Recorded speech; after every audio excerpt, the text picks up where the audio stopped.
Well, hello there, and welcome to that Fantasy American Football podcast with myself, the Commish, and my two front officer supremes, co-hosts, the Statman and the Fantasy Villain. How are you doing today, lads? Hey, Commish. Gonna get the old mock on today. Can't wait. It's gonna be great. Looking forward to this. What a beat. I guess we're still flying fairly high from our own kind of home Dynasty mock draft. Villain, how are you? Do you come away with a stonk on? Or are you feeling a bit of the hangover? I'm suffering from a bit of travel sickness. That Justin Fields hype train goes real fast. Choo-choo! Well, that's what's important about today's episode. Today's episode, we are going to be doing a rookie mock draft, but we're also going to be doing a bit of a hype check as we're going through.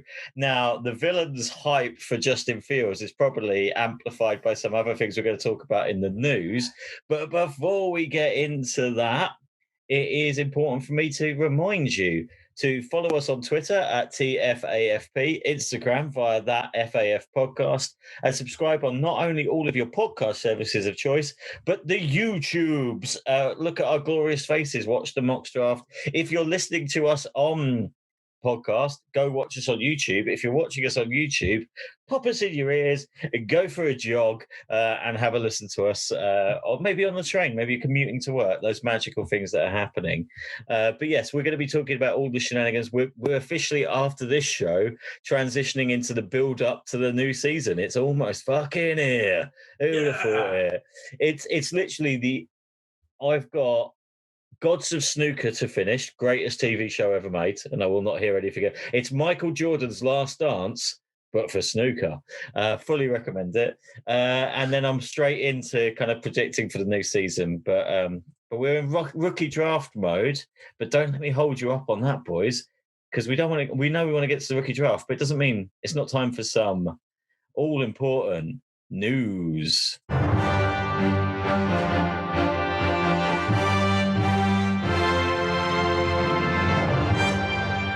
Two bits of news today. The first bit of news is a follow-on bit on news of what we were talking about 2 weeks ago. Aaron Rodgers, still sad, but at least he's got a new buddy in Blake Bortles. Oh, God. Nice. Villain, you have Aaron Rodgers in a Dynasty League. Are you worried at this stage? I'm worried if I'm Green Bay at this stage. I don't think anything's getting fixed anytime soon. Aaron Rodgers hasn't come out and said anything.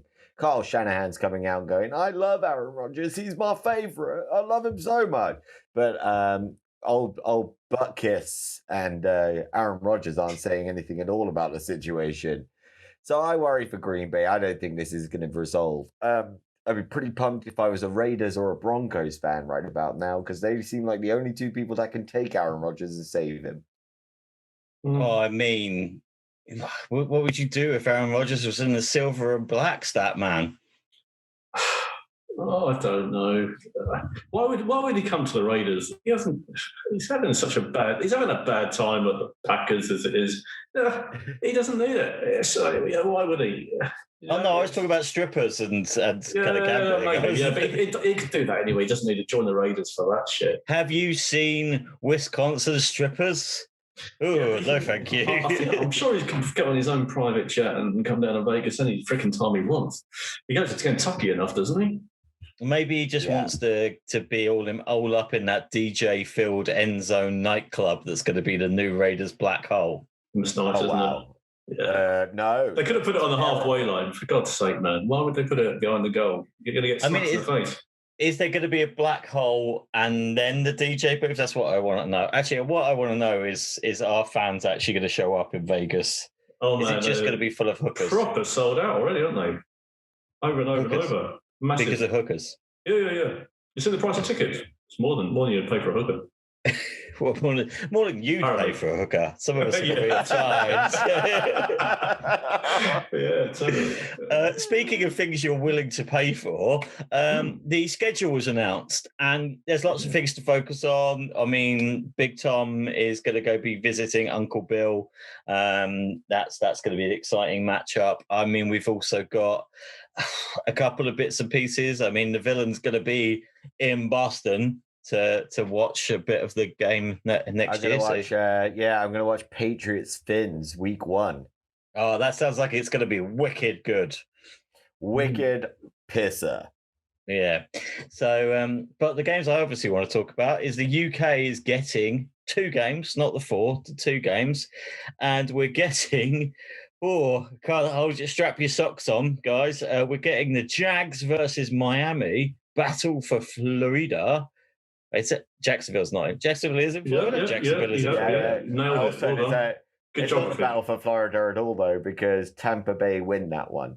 Yeah, no, but the battle for second place in Florida, and then the Falcons versus the Jets. I mean, the Falcons versus the Jets. The villain and I are going to be there. Miguel Carter, Kyle Pitts. I mean, there's a lot to get excited about. There's plenty there. I mean, you got Trev as well, haven't you? Coming over with the Jags, and then you got the number 2 pick in what's his face, Zach Wilson. So we haven't done bad.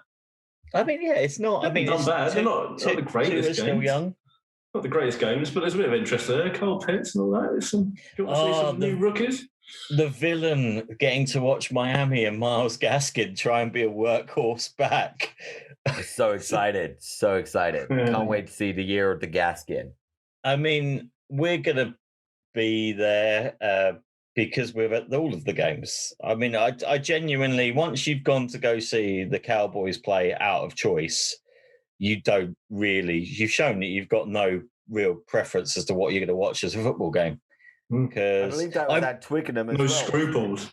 No. I saw the Cowboys at Wembley because I spent the entire time going, oh, hey guys, remember the 90s? And boo, Robo sucks. That was my I don't remember anything. I couldn't tell you the score, couldn't tell you anything else that went on. Just like winding up Cowboys fans. I don't even remember seeing the Cowboys. Did I? The Giants game was at Twickenham. Yeah, with some of the worst fans you've ever experienced in your life. The bankers from Chicago with their box seats just behind us being like, woo, that's how we do it. Come on. It was them. I don't know. Philadelphia Eagles dads. That's up there with some of the worst fans I've ever. Never have I seen so many white pairs of New Balance in my entire life and dad jeans. That was actually Statman. That was the first game you ever took your daughter to, and she got to experience the people of Philadelphia, which are an interesting bunch. They certainly were, weren't they? Yeah. I just still no. As much as I enjoyed it when my beloved Tennessee Titans came over, no fan group has ever been as fun to be around than the Saints fans. The Saints fans were absolutely brilliant. We sat next to knockoff Al Pacino. We discouraged many people from New Orleans from getting what we call barbecue in this country. So no, you don't want that. No. What about a pie? No, once again, you are going to be sorely disappointed about what you are getting, young lady. Let me introduce you to fish and chips. At least you can say you had a fish and chips. Would you like a pizza from the pizza truck? What was the other one? The guys from the Ravens fans were quite good. Baltimore Ravens fans were good. Yeah, I thought the Seahawks were pretty darn good as well. I thought that was a great. They beat the Raiders, which is one of them things. But hey, they were. If you're going to lose to anyone, they were worth losing to because they were great. Every time the Raiders come across, actually, the Raiders are good crack, and they have it all as well. They're pretty good. And that's actually so. Just to get you into, we're not sponsored by it, but to get you into Gods of Snooker, episode 3 opens with Jimmy White saying that sucking on crack pipe is like sucking on Satan's dick. Jimmy White. Here we are.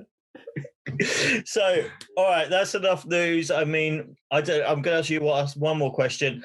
How bothered are you about strength of schedule at this stage? Because I'll be honest, so many teams have changed. So many things have happened. I'm not even looking at strength of schedule this year, apart from basically if you're up against the Buccaneers, you're going to have a better time. But the rest of it. No, I'll probably have a little look. I wouldn't look further than 2 to 3 weeks in, just in case there's something obvious there. But beyond that, no, I don't think it's really worthwhile. What I did look at, I mean, just schedule-wise, is things like where you've got the rookies, so where you've got your Matt Jones and Fields and all that, as to where the bye week is for those teams, because that might indicate whether they're going to play the so-called starter up until the bye week and then bring them in. But then you look at the the Patriots, I think their bye week something like week 14. So you think, man, that's going to be a long. That's a long wait if you're gonna do that. I noticed Chicago's bye week is the week before the season opener, so that's amazing. You'll have Justin Fields in by week 1. Well, actually, that's a lovely transition to where will Justin Fields go in our mock draft. So the mock draft we're going to do a rookie mock draft. Looking at the statistics of who's done mock drafts, you got some super Keno Beanos who did it before the NFL draft. Don't know why. You've got some semi Keno Beanos like ourselves who did it a week after the actual NFL draft. But the large amount of rookie mock drafts take place between now and the end of rookie OTAs. So we've still got kind of a month and a half. So if you're watching this and you haven't done your rookie draft, this is us doing it. We're getting into camp. The rookies are doing mini camp. Most of the rookies are showing up to mini camp because, it doesn't look good if you don't and you're a rookie, unless, you're Penei Sewell and you decided to go get the cocoa. But, you can't help it when those things happen. So without further ado, let me try and make the magic that is screen sharing work for this. There we go. So we are screen shared. We're using Sleeper because Sleeper is the best platform. Unfortunately, not a sponsor, but if they do want to sponsor us, we'll take your money. Or just pay us in cookies and we can get all the mascots. Yeah, we'll take the cookie chip kind of guy. So just to break down the picking order, I will be picking at 2.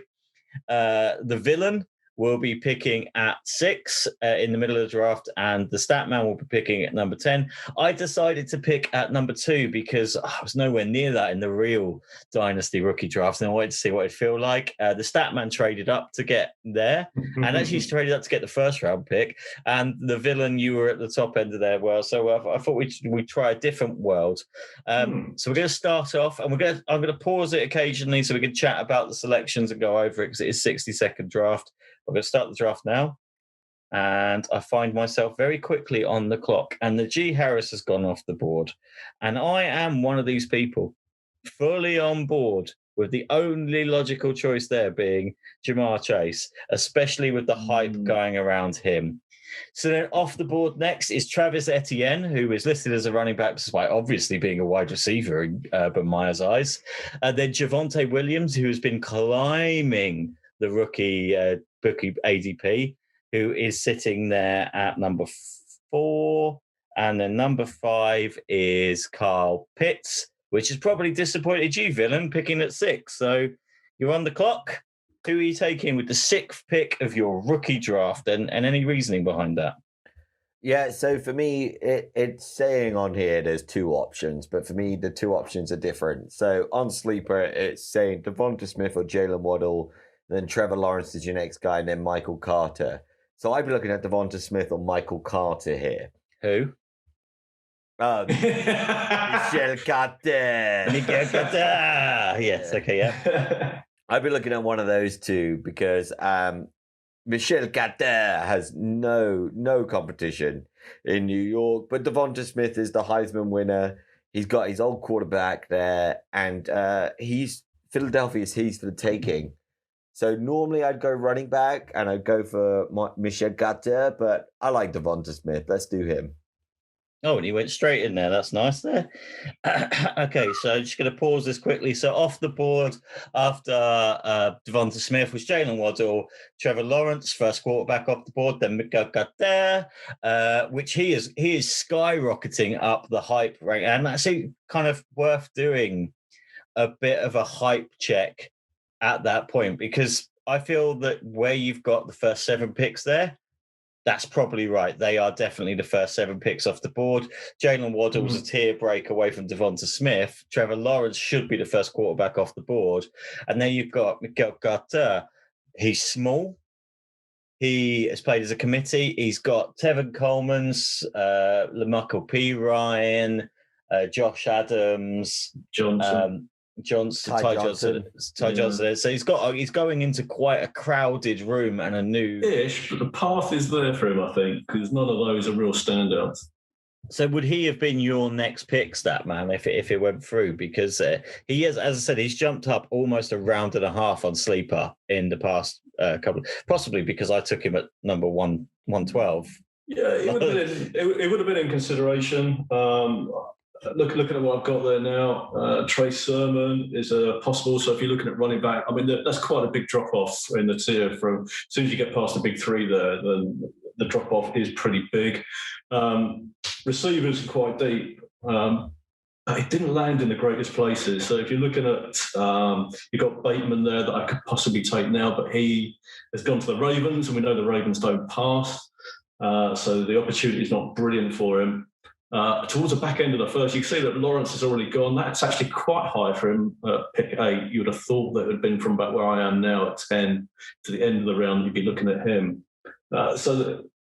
For me, this isn't super flex. This is normal single quarterback drafting. Otherwise, the quarterbacks would have gone a lot sooner. So I actually do quite like Trey Lance at this point, just through the drop-off in quality that you got at running back. So for me, I'm actually going to take Trey Lance here. I like the upside that he's got there, and I like the fact that he's going to be a runner. He could be a sort of Lamar Jackson kind of runner. So I am going to take him towards the back end of this first round. He's a lot bigger than I thought he was, Trey Lance. I always thought he was quite little looking, but he's quite a beast. But how do you feel, Villain, about Trey Lance going ahead of your boy Justin Fields? I do get it, because the situation Trey Lance is in, if he can take that starting job when Jimmy Garoppolo gets injured within a week, maybe 2 weeks, then his arm power match with his athleticism. I think that's the thing that really makes him, him and Justin Fields, if you line them up next to each other, Trey Lance does have that big arm as well as the athleticism. Justin Fields has a big arm. It's not quite as big. He's not quite as athletic, but he has the experience. So I really do think it's a coin toss about who you think is going to get the opportunity first and who's got the better weapons. Justin Fields obviously has Allen Robinson, and then the drop-off in wide receiver in Chicago after Allen Robinson is huge. Like, no disrespect to Darnell Mooney, but he is not Allen Robinson. Big Daz Newsome. And David Montgomery and Tariq Cohen, they're not the 49ers backfield. I would take most of the 49ers backfield over both of those players. Yeah. So I just think that Trey Lance has the better weapons. And he's got George Kittle. Who could forget he's got George Kittle? Yeah. So that's interesting. It's a Rashad Bateman, Trey Sermon off the board next. Then little run on quarterbacks with Justin Fields and Zach Wilson. So that puts the Statman back on the clock there. And there's still a lot of wide receivers left. So, the depth in wide receiver and the running backs, not so much. Yeah, I'm definitely looking receiver here. There's some nice ones on there. You've got Rondale Moore gone to the Cardinals. He should get plenty of opportunity to go in the slot. I think he could certainly take over from Isabella. Or push Kirk.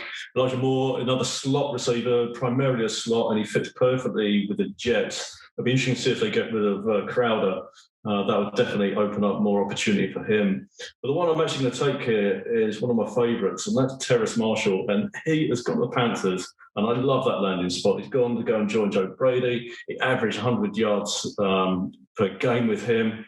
He's an outstanding player, and I think he'll fit in nicely with DJ Moore and Robbie Anderson. I think that'll be a great trio of receivers. The only issue is going to be who's thrown it to them, and we'll see how he gets on, or Sam Darnold. So 1 second, just get pause the draft there. It's interesting. As a Villain, you are a Panthers fan. How do you feel about Terrace? Who I keep calling Terrence. How do I feel about DJ Moore, Robbie Anderson, and Terrace Marshall with Christian McCaffrey in the backfield? How do I feel about that?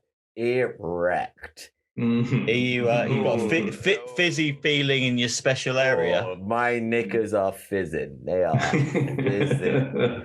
It's exciting. And I think, I brought it up before. It's a really smart way of recruiting, just knowing what you know from college and using that to your advantage. Terrace Marshall dropped. He dropped to the point that Panthers only had to trade up a couple of places to get him. he dropped. Yeah, and they traded back, and then they still were able to get him. It's bonkers. It's they got the guy that, like, you know, he was putting up crazy numbers even next to Jamar Chase and Justin Jefferson. He was still putting up great numbers. I think we got an absolute bargain in Carolina, and I can see him. He's going to take over the wide receiver 3 position, and then I'd like to see DJ Moore move into that slot and Terrace Marshall go deep with Robbie Anderson. I think that'd be great. Oops, say no more. But it's also nudge. It's an interesting one. But then also, speaking of the rest of the board, so Rondale Moore goes next because the Cardinals have decided they wanted the smallest team on the planet. So Rondale Moore and Kyler Murray will be eating at the kids' table continuously. Then Kenny Gainwell comes off the board. Kenny Gainwell, interesting, because now he's got Kerryon Johnson, Jordan Howard, Miles Sanders, and he's in there. Kenny Gainwell makes Mikael Carter look like an absolute beast in terms of size-wise. But they're actually, to be fair, they're the same build. Michael Carter is 5'10", 199, and Kenny Gainwell comes out at 5'11", 191. There's not a huge amount of difference in it. But Kenny Gainwell looks so much smaller and so much like a prototypical pass-catching running back that I don't see the fantasy value in Kenny G. Either. No, not really. He could be the Naheem Hines, though. We know all about Hines means farts. He got ranked. He was number 15 PPR running back, and it was all about the PPR. If you are in a PPR league, Gainwell could be interesting. He could get quite a few shots there. So I quite like where he's ended up. So interestingly enough, Mac Jones goes off next, and that's the final starting in inverted commas quarterback you've got there. And then that goes to the villain. And we're obviously not taking into account team needs. We're basically going best people, in our opinion, on the board if our team is already stacked and we're going up there. So the villain's got the keys to the pantry, if you will. So who were you hoping someone falls to you, and did they fall to you? I was hoping someone did, and they did, but I will talk through my my logic here, because there's some really interesting ones. Everyone has the opportunity to kind of take up that leading role, apart from Chubba Hubbard in the next kind of stage of people. Chubba Hubbard is a great pickup, however, because Christian McCaffrey's proved over the last 2 years staying fit is a bit of an issue. But Elijah Moore could become the wide receiver 1 in New York. Nothing's stopping him. Amon-Ra, absolutely good. I hope he's better than his brother. That's all I'm really saying about that. But he has every opportunity to become the wide receiver 1 in Detroit. There's not a lot of competition there. There's a Tyrell Williams, not really. Marvin Jones, who's proved he can't be a wide receiver 1. He's not there anymore. He's in Jacksonville. It's Rashad Perryman. Right. So Amon-Ra has the job if he wants it. Kadarius Toney, he's going to compete against Kenny G and Sterling Shepard, but I think he may have the talent to beat out Sterling Shepard for targets. Pat Freeman is going to be the number 1 tight end in Pittsburgh because Eric Ebron cannot catch the ball. Am I thinking of the right one? Evan Ingram? No, Eric Ebron cannot catch the ball. Yeah, Eric Ebron. He's had his moments. His red zone target, isn't he? Old rice boner is a real issue. Amari Rodgers has every opportunity to be the wide receiver 2 in Green Bay because Marquez Valdez-Scantling has not really taken that opportunity. Neither is Alan Lazard, and Equanimous is not worth talking about. And Nico Collins in Houston. What's he got? Brendan Cooks and Kiki Kuti to compete against? It's not great, is it? I'm going to go with Amon-Ra. I think he's got every opportunity to take that job. And the O-line's pretty good in Detroit now. So I mean, yeah, that's the thing. It's exciting for Amon-Ra. He looks like a beast in comparison to Equanimous. He's a Dan Campbell player. He will bite some kneecaps, which is what Dan Campbell. He looks like Calvin Johnson in size. Like he's absolutely monstrous. It's really disappointing. Amon-Ra was the one that I would hope would fall to me. Elijah Moore's 2 New Yorkers, or I say New Jerseyers, in Elijah Moore and Kadarius Toney come off the board. And then Freeman is off. So that basically, I've got the Chubster. I love Chubba Hubbard. Can I just say, I really love Chubba Hubbard. Chubba Hubbard, yes. Very, very disappointed that he basically is old Mother Hubbard at the moment. No, he's not. He's the old lady who lives in his shoe. He's got so many running backs, doesn't know what to do. But I do like the fact that old Matt Rule is his wife's favourite player, and that's why they drafted him. So he's going to bang the coach's wife. He had a game against Matt Rule in college where he absolutely destroyed them. I think it's when he was at Baylor. He got absolutely destroyed by Chubba Hubbard in a game, and ever since his wife was like, when you get the opportunity to draft him, you draft him. Because you don't want to play against him ever again. And I think that's fair. And I'm not going to draft it. Actually, this is the debate, because when you're on the turn in a rookie draft, you have to take some shots. I've already taken the best wide receiver available. The option I've got is Chubba Hubbard or Amari Rodgers. And I do think Amari Rodgers is he's Randall Cobb II. He's build, he's athleticism, he's a young Randall Cobb. And Rodgers likes that, but the Rodgers situation scares me. So I'm going to take a swing at Eskridge, because I think Eskridge's draft capital and the fact that he is a Swiss Army knife, he was so electric. He's just, the one thing about him is he's a little bit old for a rookie. I believe he's 24, because he did or maybe 23, but he did his entire time at college. Which makes it, but the Seahawks, they've secured Tyler Lockett. Yes, they've secured DK Metcalf. Well, they haven't secured me, but you imagine they're not going to let him go. He is the third wide receiver there, but he's also going to do a whole bunch of other stuff in terms of returning. He's worth a punt to me. And then speaking of punts, because he came back to me, and there's a pathway to success, and I love him. And that's what you got to do in the third round of these drafts. Like, this player may never become anything, but you've just got a personal connection to it. I'm taking the Canadian beast. The correct pronunciation, I don't care what it is. To us, he will always be Chubba Hubbard. So I'm going to take old Chubba Chubs and have him as my third round pick.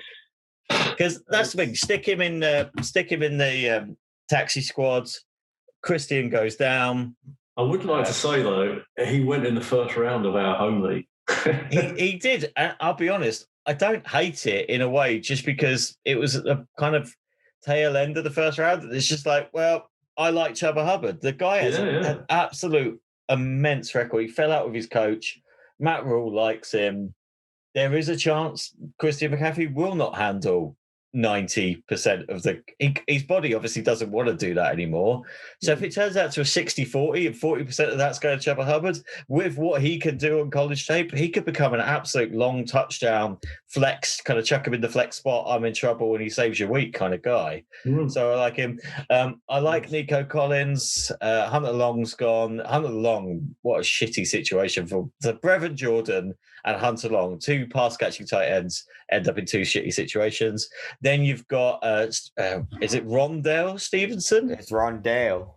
Ramondre Stevenson, who is basically, come on guys, we've spoken about this before, but do you want to give his weight and height ratio for a running back? Not 9 foot tall to... He's 6 foot tall, like 600 tall, 229 pounds, and I do think that is on the light side. Because when you look at him, in Hook, the classic Steven Spielberg Hook, when the fat kid tucks his legs up behind his head and he rolls down, that's Ramondre Stevenson. He looks like a young Eddie Lacy. Now, Eddie Lacy was great. I think Ramondre coming in cements that this is Damian Harris's season to try and show if he can do it. But if he doesn't, next year it could be the Ramondre show, and James White will still be there. He's not built for today's NFL. He is not. He is your Garrett Blunt Yeah, that was my comp. Yeah. That kind of running back. And that just doesn't really fit in today's NFL. So It's it'd be interesting. It's interesting to see. I mean, Bill had a lot of success, didn't he, with Blunt, won the Super Bowl. So good luck to him. But I just don't see how it fits good anymore. for fantasy, though. No one ever goes, oh, thank goodness for the Garrett Blunt. He won me. Well, they did it that one season where he got like 28 touchdowns in a season. Yeah. Right, I believe the Kiwi had him on that one in our league, and it was just one of those weird things. Okay, Villain, you are up, and you've got quite an interesting group of people. Do you take a swing on a running back? 'Cause you've got 2 wide receivers. Yeah. Or do you grab one? Talking through what we got left here, so I could clean sweep it with wide receivers. I could look for a future quarterback, but there's nothing really that appeals to me. I kind of have my pick of whoever I think is going to be the best situation. And judging by the remaining people on the list, there are some running backs that are in very favorable situations. So in terms of what I'm thinking, Javian Hawkins has a real clean path ahead of him. He's got Mike Davis. Yeah, the only issue I've got with Javian Hawkins is a tiny little man. Yeah, but he only has one person ahead of him. And then the next one above there is not my guy, but I believe the commish when he tells me that he's going to be the guy, and I'm starting to believe it more, is if you scroll a little bit further down, you've got Puka Williams. Oh, I love a bit of Puka Williams. So staying on the running back track, I just think those two have got a cleaner options because Puka's going into a backfield that is a second, with Perrine, Samji Perrine, second year. Samaji Perrine, Michelle Carter. You've got Joe Mixon, obviously, but Joe Mixon has been unable to stay fit the whole time. Then you've got P. Ryan. Then you've got just a whole bunch of rookies coming in. They're all fighting for it. And from what we're hearing, Puka's going to be the guy. But I think Javian Hawkins is going to be the one that, gets the most snaps because of what's in front of him is just an aging Mike Davis. Yeah, I can see the logic behind it. I mean, once the draft is over, we'll pause it and have a chat about a couple of people you may be able to pick up off the waivers. So Javian's off. Then Killian Hill, he ended up in a rough landing spot for him. He's got Quadzilla in front of him. He's got Aaron Jones in front of him. It's not great. Dimey Brown, who I know Statman actually took in our live draft, I believe. He's a quality player. And then Kyle Trask. I'm going to ask a quick question about Kyle Trask, and I'm going to phrase it in one way. Who would you rather have? Kyle Trask, Kellen Mond, or Davis Mills? Davis Mills. Mond for me. I think Mills is so below average, it's unbelievable. Mond's a guy for me. So you see Mond's got a clearer shot of maybe doing something. I think both Trask and Mond have got a clear shot. I think what's his face Cousins will still be there for maybe a year or two, and the guy will come in. But I think he's got as good a shot as Trask will. I mean, Trask lighting it up in OTAs at the moment, and BA absolutely loves him. So when Tom decides that he finally wants to give up playing football at the age of 50, then maybe he'll get his chance. But isn't it weird that Kyle Trask reminds me of elite tight end Tim Tebow? So who would have thought if Tim Tebow maybe played quarterback, then maybe there'd be more of a comparison. But as a tight end and baseball player, it's hard to compare the two. I'm a big Kellen Mond believer, but I can see why the villain would go with Davis Mills because there's a chance Davis Mills is starting this year. Yeah, I mean, all he's got in front of him is Tyrod Taylor and one trip to the doctor's office. One bad injection. That's all it is. Tyrod has an asthma attack. He's screwed, isn't he? Like it's game over. I just think he's got a clear opportunity. What the issue is though, once he's there, he's on top of a fire dumpster. Yeah, he's going to be thrown to Nico Collins, who's got a really bad kind of. No, he can throw to Brendan Cooks, but Brendan Cooks had a good season last year, so he can't have two in a row. You know what it is? It's dump offs to David Johnson. Yeah, it's David Johnson time. Okay, cool. Statman, do you want to bring us home, and then we'll talk about some of the rookies you may be able to hoover up off the waiver wire. Yeah, so there's still a few interesting ones down here.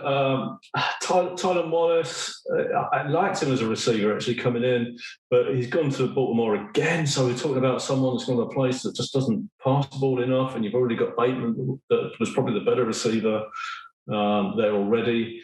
Jamal Jefferson will sit down the depth chart a little bit, but he may get a shot in Detroit. But I don't think he's a great pass catcher. Atwell's just going to be a return guy, in my opinion. He is absolutely tiny. He might be quite electric with the ball if he's a kick returner. Josh Palmer's interesting. He could actually come in and replace Mike Williams. So I think he could be one to watch. Maybe not this year, but certainly in a year or two. Mitchell I kind of like, but he's gone into quite a deep running back sort of committee there. One I do like, and I'm going to take him actually, is going to be Khalil Herbert, who I really like. I think he's going to get his shots behind Montgomery. I think Montgomery's been quite pedestrian at times, although he did improve last year. But this guy could be a three-down player. And if Montgomery goes down at all, then I think it would be quite interesting to see if he gets his shot. What? Don't wish that evil on me, Ricky Bobby. Yeah, I can't help it. Whenever I see Chicago Bears, I'm just going to think of any way to ruin your team. Yeah. So that's it. We end up with the 3 rookies we end up with at the end of our draft, and I want to talk about the saving grace that is the waivers and taxi squads. So I end up with Jamar Chase, Dwayne Eskridge, and Chuba Hubbard. So one of those people will live. 2 of those will almost definitely live in taxi squad, but one of those could be a starter. The villain ends up with potentially 3 starters from the middle of the rookie draft. That is quite cool. With Devonta Smith, Amon Ra, St. Brown, and Javian Hawkins. And the Statman ends up with a quarterback of the future, a wide receiver of the future, and a handcuff running back. Because sometimes that's how the draft goes. That's how it goes. So interestingly enough, if and this is, I guess, something that we're putting out there to everybody, if you leave the draft and you think, okay, I've got that, and then maybe you're still stuck with Jordan Howard, you're still stuck with Kerryon Johnson. I don't know, I'm just targeting the Eagles backfield here. You're stuck with a bunch of maybes, ifs and buts of players. There's still some guys that have some promise on the waiver wires, and there's one that. So the villain's already mentioned. Big fan of Puka Williams. I think as a pass catcher, he was absolutely electric. Was Puka at why have I forgotten where Puka went? Louisville. No, Kansas. He's not there anymore, though, is he? No, he's not in Kansas anymore. He's only dust in the wind, buddies. He's only 5'10", 170, but he averaged 5.7 yards per carry. He had 66 out of 79 targets, and he scored 16 touchdowns in 26 games. Guy is an absolute game changer, but he's not the one I want to talk about. If I had space to squeeze someone in, as much as I love Seychelles, and the guy's an absolute beast, and he could easily be on people's radars quite soon. Actually, I want to talk about 2. And actually, no. Well, I think one of you will talk about the other guy, and if not, I'll bring him back afterwards. I want to talk about Larry. Larry Roundtree. Okay. So he was a 6th-round selection at the Chargers. He's got a really good, strong build. He's 5'10", 210. 5'10", 210. He is easily better than Justin Jackson, in my personal opinion. He probably is going to be able to beat out the other chap that I've forgotten about already. He was kind of a really consistent producer at Missouri. He had a 1,200-yard season. I think he did 5 games in a row of over 100 yards. he's an absolute engine of a player, and he could have easily gone before the 6th round. But this just seems to be one of those years where everybody just didn't need a running back. But if you've got space on the taxi squad, put in Roundtree in there, because you could easily see Eckler got injured last year. The other two guys didn't. They brought in Kalen Feckin Balaj to deal with the situation. Larry Roundtree could be a starter in week 4, week 5, or at least, and he could start taking first and second down work, or even just to change the pace role, goal line work from Eckler. They could line them both up together. I just think there's a pathway to success for Roundtree. Yeah, Joshua Kelly, he had a couple of moments last year, but he just he didn't really light it up like they were expecting. So he's definitely got that. Justin Jackson can't stay healthy. So yeah, you're right. It's good pick. Yeah, like Larry Roundtree, and obviously, Puka Williams. I still can't find a way to get him into like my team. I want him there. I was like a mascot just for now, but I can't because I was lucky enough to get Javonte Williams and Mikael Carter. I've got the University of North Carolina backfield. It's quite nice. Statman, is there anyone on the waivers that you think is still potentially worth a punt post draft if you've got space for them? Yeah, if he didn't go, Cornell Powell, it was a 5th round pick by the Chiefs. Receiver wise, outside of Tyreek Hill, it could be anybody's going to take that next slot. Hardman's been there for a wee while now. And he's a bit of a clone of Tyreek Hill himself without actually having the production at the moment.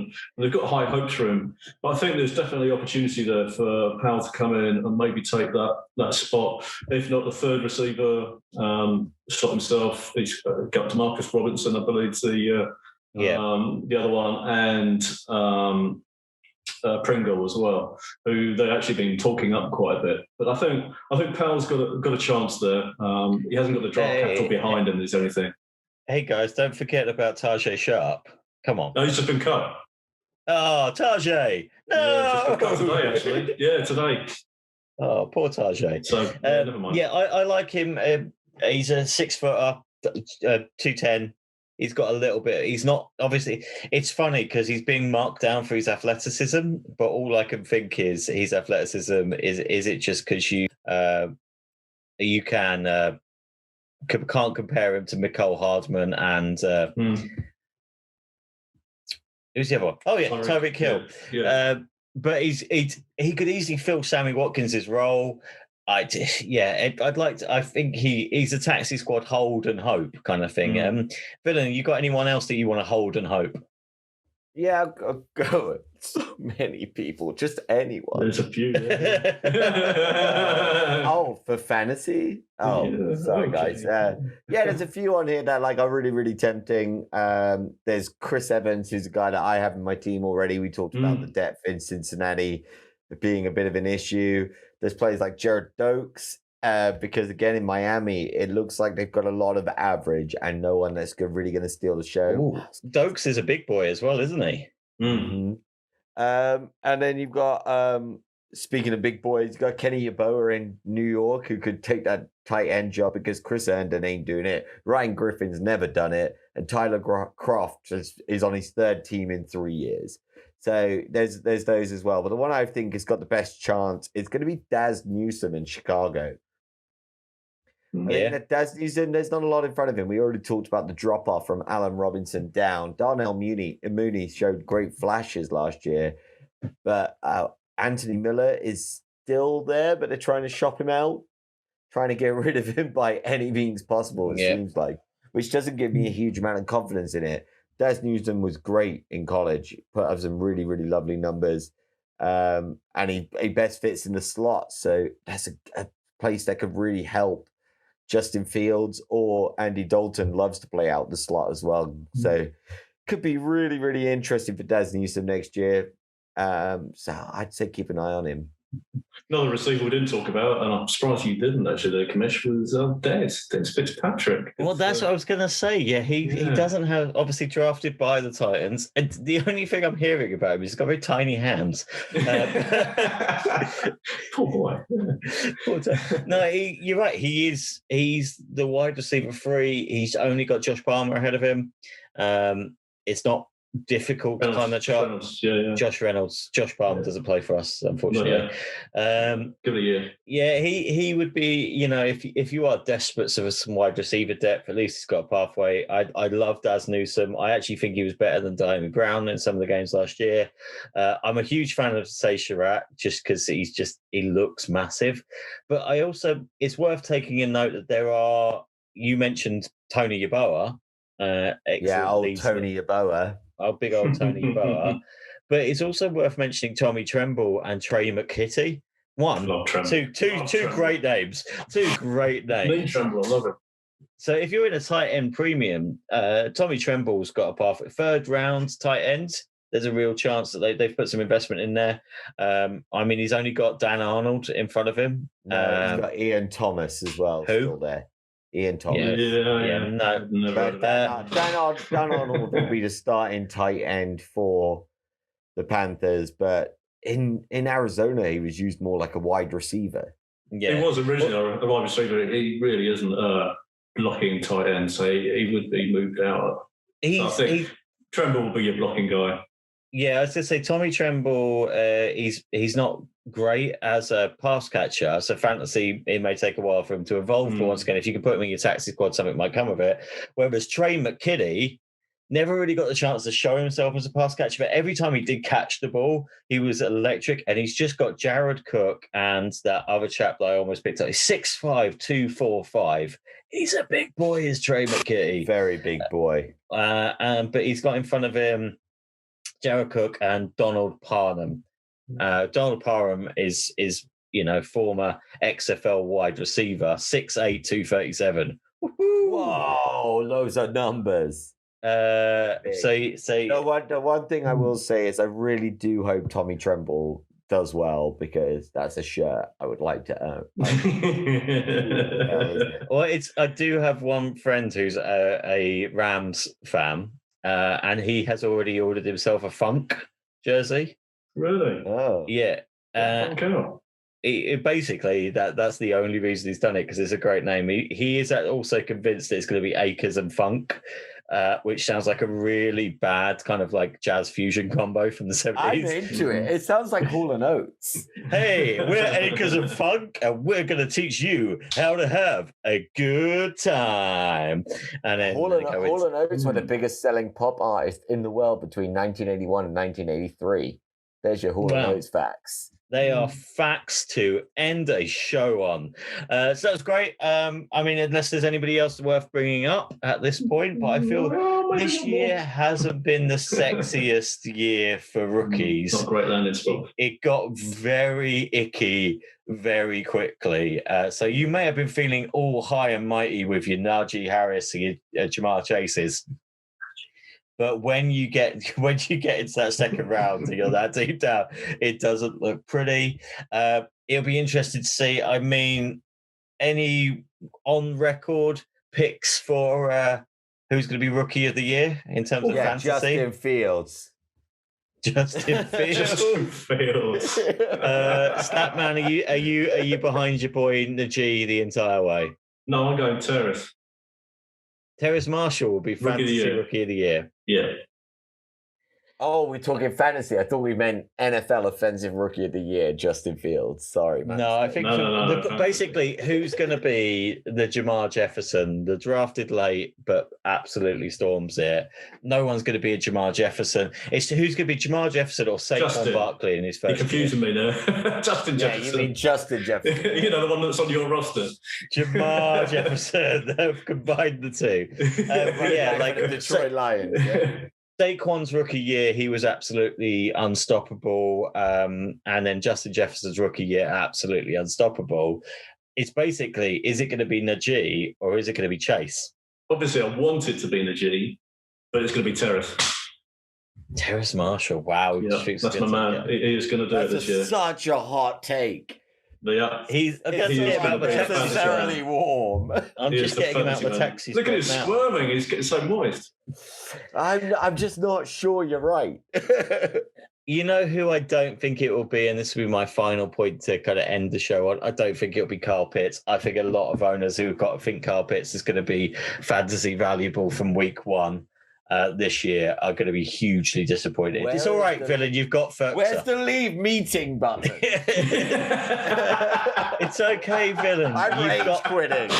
You've got Ferkser. Ferkser will carry you through this year. Oh, God, Love no. that. Kyle Pitts is my higher projected tight end, and I've got so many. Yes, I picked up Blake Jarwin. I enjoyed that. But yeah, it's been an absolute pleasure. Jacob Baldwin. Oh, no. Oh, no. It's been an absolute pleasure, boys. But thank you for everybody joining us today. Join us again in 2 weeks' time, where we're going to be starting the prep for the new season. Ooh, exciting. Yes. It's going to be June. It's going to be June. That's how it works, right?